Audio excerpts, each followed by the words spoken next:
Breast cancer related fatigue को दूर करने के लिए क्या करना है, ये मैं आपको इस वीडियो में बताने जाने वाली हूँ। क्योंकि ये ब्रेस्ट कैंसर रिलेटेड जो फटीग है वो अगर आप परसिस्ट करने देते हैं तो it can affect your day to day life.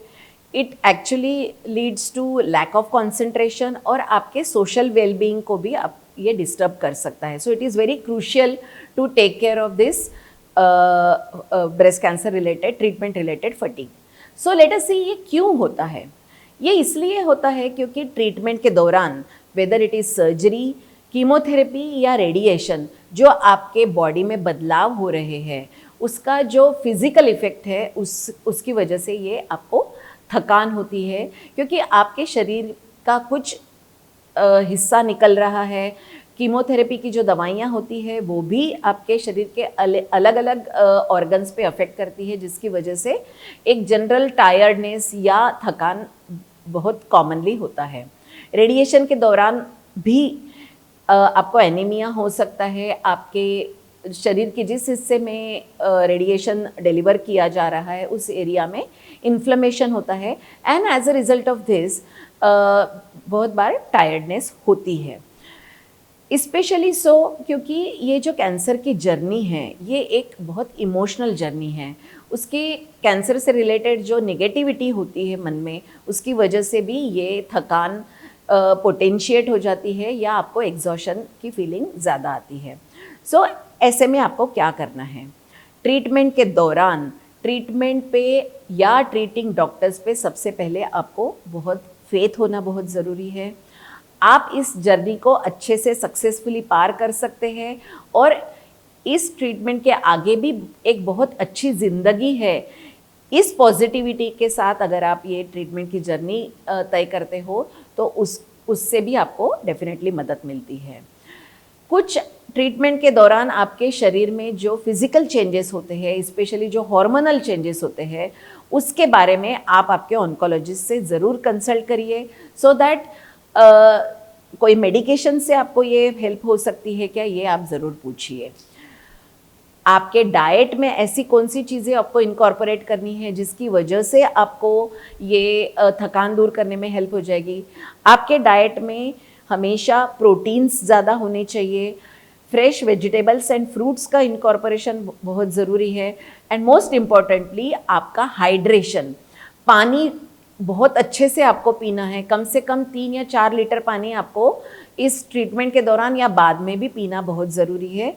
Specially अगर आप हॉट क्लाइमेट में रहते हैं तो आपका water intake should be definitely much more, क्योंकि हाइड्रेटेड रहना is a very important way to overcome this tiredness and fatigue. आपको अगर कोई विटामिन सप्लीमेंट्स की ज़रूरत है तो आप आपके ऑन्कोलॉजिस्ट से ज़रूर पूछिए, they will guide you. Protein supplements लेना इस ट्रीटमेंट के दौरान या बाद में कभी कभी इम्पॉर्टेंट हो सकता है। Whether that protein supplement can be in the form of diet, या अगर आप डाइटरी फॉर्म में अगर प्रोटीन्स एडिक्वेटली नहीं ले पा रहे हैं तो ऑब्वियसली मार्केट में या आपके ऑन्कोलॉजिस्ट के सलाह से आप प्रोटीन सप्लीमेंट्स भी ज़रूर ले सकते हैं। देन जो एक इमोशनल फटीग होता है उसके लिए आपको कुछ योग आप प्रैक्टिस कर सकते हो। Deep breathing exercises definitely help you in managing this emotional fatigue. Mindfulness, meditation, इन सब की आपको इस फटीग को दूर करने में बहुत मदद होती है। जो कैंसर से रिलेटेड जो नेगेटिविटी है उसको दूर करने के लिए आपके आसपास आप केवल पॉजिटिव चीज़ों को ही रखिए। आपके जो फ्रेंड्स हैं जो आपको पॉजिटिवली एनकरेज करते हैं, या आपके फैमिली मेम्बर्स ऐसे हैं जो आपको इस मेंटल स्ट्रेस को दूर करने में हेल्प करते हैं, उनके साथ आपकी प्रॉब्लम्स आप ज़रूर शेयर करिए।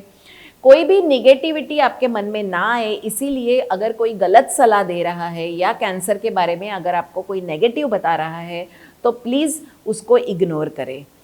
एंड आपके जैसे जिन्होंने ये ब्रेस्ट कैंसर की जर्नी तय करी हुई है उनके साथ आप ये ज़रूर डिस्कस करिए। ब्रेस्ट कैंसर के सपोर्ट ग्रुप को आप ज्वाइन करिए सो दैट आपको एक इमोशनल स्ट्रेंथ उससे ज़रूर मिलेगी। एंड मोस्ट इम्पॉर्टेंटली आपको फिजिकली एक्टिव रहना बहुत ज़रूरी है, क्योंकि जितना आप आपके रेस्टिंग पीरियड आप बढ़ाते जाओगे उतना ही आपका ये फटीग का फेज़ भी ज़्यादा लंबा होता जाएगा। सो ब्रेस्ट कैंसर की जो ये जर्नी है, most of the times unless the patient is very old, कोई भी ऐसी चीज़ नहीं होती जिसमें आप फिज़िकली एक्टिव नहीं रह सकते हैं। सो पूरे ट्रीटमेंट के दौरान आपको एक रेगुलर वॉक करना बहुत ज़रूरी है, या कोई भी जो स्पोर्ट आप आसानी से खेल सकते हैं और वो एंजॉय कर सकते हैं वो आप डेफिनेटली करिए, क्योंकि फिज़िकली एक्टिव होना ये एक आपकी क्रॉनिक फटीग को दूर करने में बहुत हेल्पफुल हो सकता है। And last but not the least, आपको एडिक्वेट रेस्ट लेना इज़ ऑल्सो वेरी क्रिटिकल। आपको जो रात की नींद है वो आपकी कम से कम 6 या 7 घंटे की पीसफुल नींद लेना बहुत ज़रूरी है। वो पीसफुल नींद आए उसके लिए आपको क्या करना है, आपको कोई भी डिस्ट्रैक्शंस नहीं होने चाहिए, यानी सोने के पहले आप कोई मोबाइल पे देख रहे हो या कोई इमोशनली डिस्टर्बिंग चीज़ें आप सुन रहे हो, ऐसी चीज़ें नहीं होनी चाहिए। चाय या कॉफ़ी बहुत शाम के टाइम में आप अवॉइड कर लीजिएगा। और सोने के पहले अगर आप 2 मिनट के लिए अगर डीप ब्रीदिंग एक्सरसाइजेस करते हैं एंड मेडिटेशन करते हैं तो that will definitely help you in enjoying a sound sleep, क्योंकि adequate rest is a very critical component of avoiding chronic fatigue related to cancer treatment. मैं डॉक्टर वैशाली जामरे हूँ, मैं Andromeda cancer hospital में breast cancer surgeon हूँ। अगर आपको लगता है कि ऐसे इस वीडियो की किसी को ज़रूरत है तो please share this video to whoever you think will need to listen to this video. Thank you.